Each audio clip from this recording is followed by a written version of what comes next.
물된 동산 축복을 향하여. 이 시간에는 물된 동산 선교회 조병선 목사님의 말씀입니다.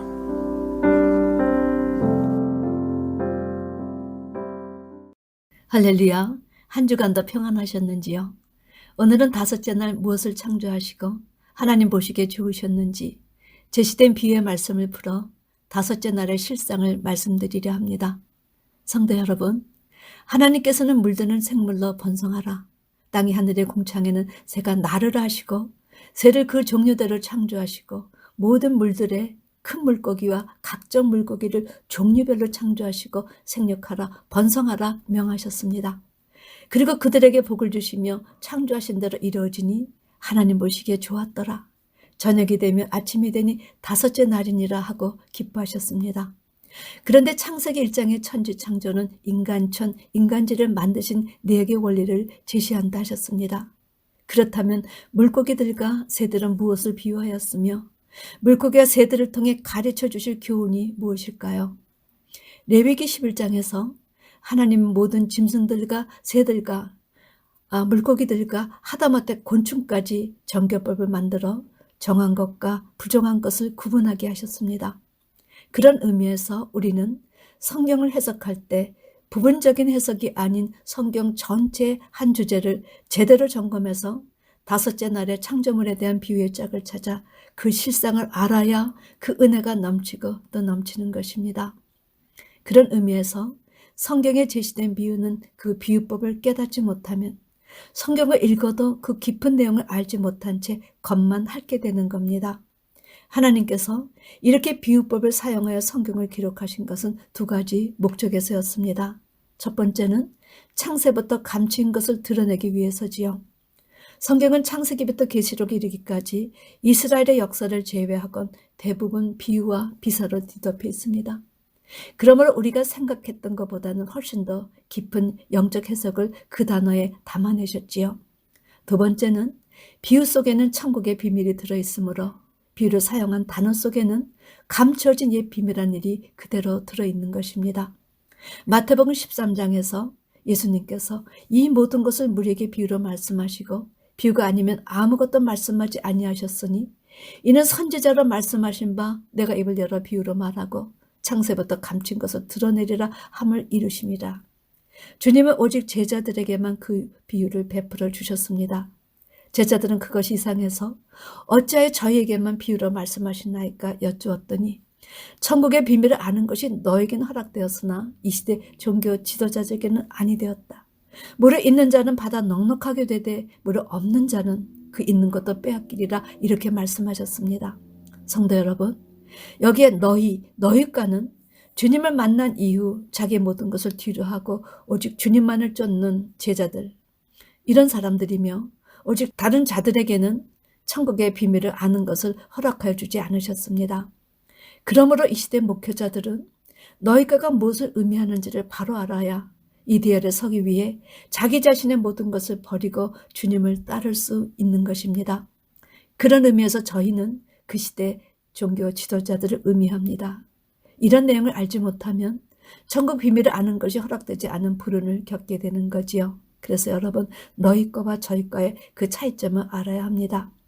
그런데 감사하게도 저는 비즈니스 한창 하고 있을 때 모든 것을 버리라 그리고 나를 쫓으라 하신 그 명령을 버리지 못하고 5년을 질질 끌다가 다 버리고 주님을 쫓으니 천국의 비밀을 알 수 있도록 천국의 해석 원리를 가르쳐 주셨습니다.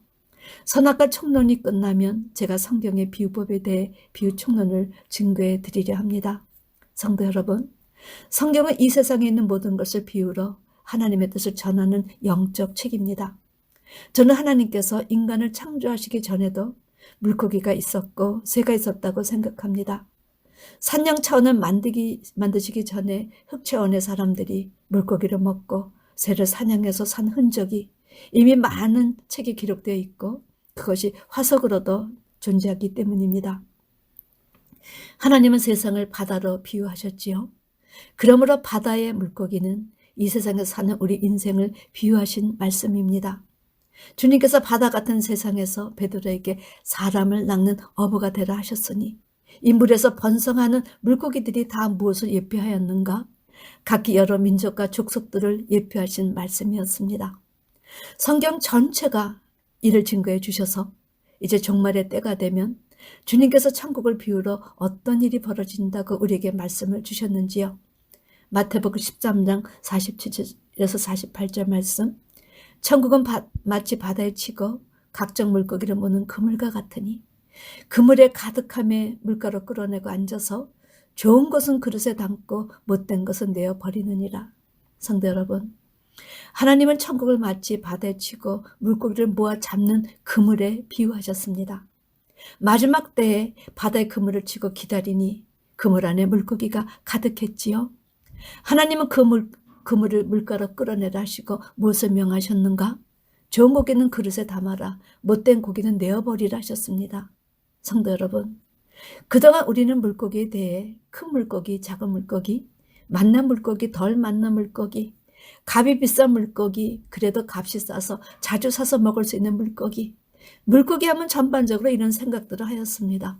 그런데 분명 다섯째 날에 각종 모든 물고기에게 복을 주셨다 하셨는데 어떤 물고기가 좋은 물고기고 어떤 물고기가 못된 물고기로 분류가 될까요? 주님께서 천국의 비유를 하시면서 그물에 가득 찬 물고기를 물가로 끌어내서 먼저 좋은 고기와 못된 고기에 대해 분류 작업을 하라 하셨습니다. 이 말씀은 어떤 사람들은 좋은 물고기로 분류되어 천국에 들어갈 것이요, 어떤 사람들은 못된 물고기로 지옥으로 가는 분류 작업을 말합니다. 그런데 어떤 물고기가 좋은 물고기요, 어떤 물고기가 못된 고기인지요? 이 말씀의 짝구절을 알지 못하면, 이 중요한 내용을 알지 못해서 자기가 좋은 고기인지 못된 고기인지 알지 못한 채 신앙생활을 하다가 어느 날 그 분류 작업에서 못된 물고기로 통지받을 수 있습니다. 그러나 그때는 이미 늦었지요. 마치 열등 가진 처녀도 그 사실을 우리에게 그대로 제시하여 주셨던 겁니다. 제가 목회를 하지만 성도 여러분, 이런 말씀 드리는 것을 용서하시기 바랍니다. 대다수가 못된 고깃과에 속할 것이 너무나 뻔합니다. 왜냐하면 비유의 실상을 제대로 베풀어 주지 않아서, 천국 비유에 대한 것을 제대로 배우지 못해서 그 비유 속에는 천국의 비밀이 들어있는데 그 비유를 베풀어 주지 않으니 구약과 신약, 장래 일어날 실상을 기록한 계시록에서도 하나님께서 목회자들에게 분노하셔서 제일 먼저 심판받는 사람이 누구냐? 우리 목회자이기 때문입니다. 레위기 11장에는 각종 짐승들과 각종 어류와 각종 새들과 땅에 기는 것들과 곤충에 이르기까지 정결예법의 보충규례에 대해 밝혀주셨습니다. 하나님은 정결예법을 통하여 어떤 물고기가 좋은 물고기요, 못된 물고기인지, 어떤 새가 좋은 새요, 못된 새인지를 비유하여 영적으로 우리가 어떻게 살아야 할 것을 분명하게 밝혀주셨던 것입니다. 이 내용을 깨닫고 나서 제가 하늘을 향해 박수를 쳤습니다. 아버지, 무지몽매한 자녀들을 이해시켜 주시느라고 눈으로 봐야 깨달을 수 있는 물고기와 새들을 등장시키셔서 저희들에게 어떤 신앙의 실제 삶을 살아야 하는가를 깨우쳐 주셨습니다. 이렇게 눈으로 확인시켜 주시면서 가르쳐 주셔도 얼마 안 가면 다시 자기 이성의 생각으로 살아갈 자들에게 눈으로 실상을 보여주신 하나님은 진정 자비로우신 은혜의 하나님이십니다 하고 고백을 드렸지요. 레위기 11장 9절에서 12절 말씀. 물에 있는 모든 것 중 너의 먹을 만한 것은 이것이니 무릇 강과 바다와 다른 물에 있는 것 중에 지느러미와 비늘 있는 것은 너희가 먹어라. 물은 물에서 동하는 것과 물은 물에서 사는 것, 곧 무릇 강과 바다에 있는 것으로서 지느러미와 비늘이 없는 것은 너희에게 가증한 것이라. 이들은 너에게 가증한 것이니 너희는 그 고기를 먹지 말고 그 죽음을 가증히 여기라. 추중생물에 지느러미와 비늘 없는 것은 너에게 가증하니라. 성도 여러분, 하나님께서 강이나 바다나 모든 물에 있는 모든 물고기에 복을 주셨다 했는데 레위기 11장에는 반드시 지느러미와 비늘 있는 것만 먹어라. 지느러미와 비늘 없는 것은 너에게 가증한 것이라. 특별히 죽은 생선 중 지느러미와 비늘 없는 것을 볼 때 가증히 여기라는 말씀과 함께 자그마치 4번이나 가증하다 반복하시며 강조하셨습니다. 아니, 물고기가 가증하고 말고가 어디 있습니까? 물고기 맛이 특별한 것이 있으면 회를 떠서 먹고 맛난 양념 만들어 구워 먹고 지져 먹고 얼큰한 찌개 만들어서 먹습니다. 그런데 지느러미와 비늘이 없는 것은 가증하다 하신 겁니다. 그렇다면 장어나 미꾸라지 같은 것이 가증하다는 말씀인지요? 지느러미와 비늘이 없는 장어가 맛이 좋으니 값도 비싸고 유명한 장어 식당에 늘 사람들이 줄을 섭니다. 이런 것을 먹는 사람들이 다 가증한 사람인지요? 그래서 기독교인들은 이 장어나 미꾸라지탕을 먹지 말아야 합니까? 여러분, 먹는 것에는 귀천이 없습니다. 그래서 아버지, 이런 고기를 못된 고기를 하시다니요. 몰라서 그렇게 말했던 경험이 있습니다. 그런데 서울에 갔더니 언니가 아주 유명한 장어집이 있다고 해서 가서 만나게 먹고 그 다음 해에는 그 만난 맛이 기억이 나서 우리 신랑과 같이 가서 언니 형부 모시고 만나게 먹으니 계산할 때 제법 큰 액수를 내고 나왔습니다. 그런데 저는 성경 내용을 알고 먹으니 전혀 가증하지 않았고 맛만 좋았습니다. 여기에서 우리는 지느러미가 없고 비늘 없는 물고기가 왜 우리 하나님의 자녀에게는 가증하고 못된 것인지를 깨달아 알아야 합니다. 성경은 이스라엘의 역사를 제외하곤 사물을 비유해서 영적 진리를 우리에게 주신 말씀입니다. 이는 모든 물, 즉 강과 바다에서 사는 물고기를 비유해서 우리에게 교훈을 주시려는 어떤 하나님의 특별하신 뜻이 있어서입니다. 마치 넷째 날 해와 달과 별들을 비유하여 인간해, 인간 달들, 인간 별들을 가르쳐 주신 것과 같이 물고기에 있어 지느러미와 비늘의 중요성을 통해서 우리가 인생을 살아가는데 믿음의 생활을 하는데 중요한 교훈을 주실 말씀인 것입니다. 여러분, 물고기에서 지느러미는 물속에서 헤엄칠 때 이동하거나 균형을 찾기 위한 수단으로 쓰입니다. 그리고 번식을 위해 암컷에게 구애할 때나 알을 부화시키는 기간에도 지느러미의 역할이 매우 크다 합니다. 특별히 꼬리 지느러미는 물고기가 헤엄치는데 추진력을 주는 역할을 합니다. 그리고 빠르게 헤엄치는 물고기는 대다수 깊게 갈라진 꼬리 지느러미를 가지고 있다는 것입니다. 가슴에 있는 지느러미는 작으나 아가미 덮개 뒤쪽에 위치해 있는데 좌우에 균형을 잡아준다 합니다. 배에 있는 지느러미는 강바닥에 대고 물살에 떠내려가지 않도록 한다는 겁니다.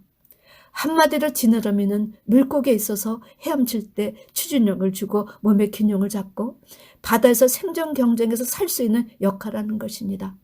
물고기의 비늘은 한마디로 무엇을 상징하는가? 물고기의 비늘이 있듯 우리 하나님의 자녀는 전식 갑주를 입어야 한다는 것이지요. 사도 바울은 에베소서 6장에서 정말로 너희가 주 안에서와 그 힘의 능력으로 강건하여지고 마귀의 괴계를 능히 대적하기 위하여 하나님의 전신 갑주를 입으라. 우리의 씨름은 혈과 육에 대한 것이 아니요 정사와 권세와 이 어둠의 세상 주관자들과 하늘에 있는 악의 영들에게 대함이라. 그러므로 하나님의 전신 갑주를 취하라. 이는 악한 날에 너희가 능히 대적하고 모든 일을 행한 후에 서기 위함이라.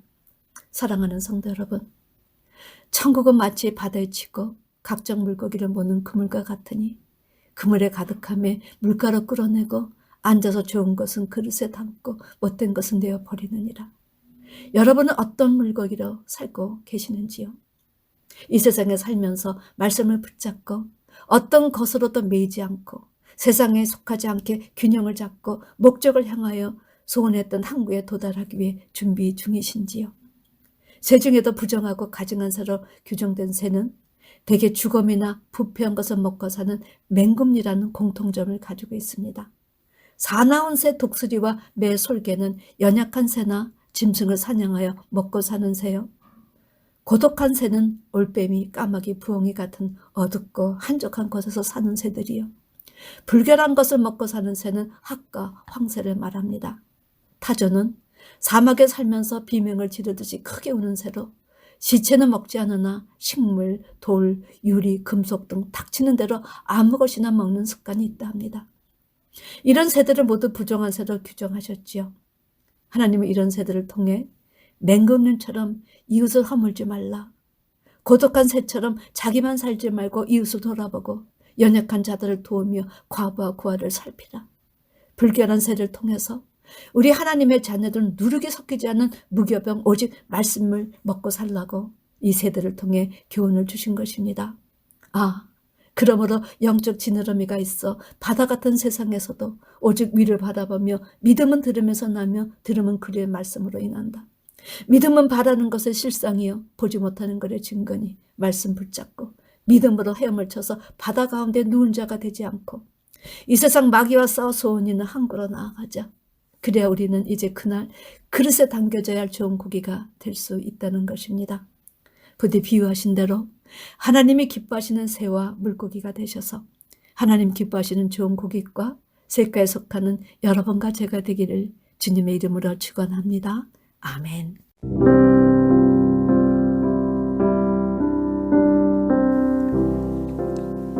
물된 동산 축복을 향하여. 지금까지 물된 동산 선교회 조병선 목사님의 말씀이었습니다. 물된 동산 선교회는 540 앨런데일 드라이브 212호 윌링에 위치해 있으며 상담 문의는 전화 847-341-0330 341-0330번으로 연락 주시기 바랍니다.